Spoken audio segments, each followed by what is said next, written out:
నమస్కారం ఈటీవీ 360కి స్వాగతం. ముందుగా ప్రధాన అంశాలు. న్యాయ వ్యవస్థపై ప్రజలకు అపార నమ్మకం ఉందన్న సీఎం. మీడియేషన్తో కేసులకు సత్వర పరిష్కారం లభిస్తుందని వెల్లడి. ఢిల్లీలో ప్రధానితో ముగిసిన మంత్రి లోకేష్ భేటీ.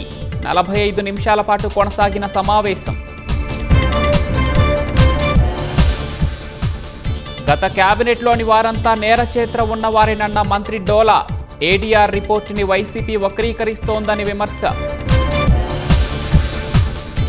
కన్వెన్షన్ సెంటర్ల నిర్మాణం కోసం ఆర్ఎఫ్పీల ఆహ్వానం. బిడ్ల దాఖలకు ఈ నెల 15 వరకు గడువిచ్చిన సిఆర్డీఏ. మహిళా ఐపీఎస్ను బెదిరించిన మహారాష్ట్ర డిప్యూటీ సీఎం అజిత్ పవార్. ఇసుక అక్రమ తవ్వకాలపై చర్యలు తీసుకోవద్దని ఆదేశం. డిపార్ట్మెంట్ ఆఫ్ వార్గా పెంటగాన్ పేరు మార్పు. త్వరలో ఎగ్జిక్యూటివ్ ఆర్డర్పై సంతకం చేయనున్న ట్రంప్.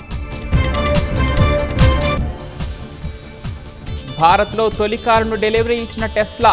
ముంబై షోరూంలో మొదలైన విక్రయాలు.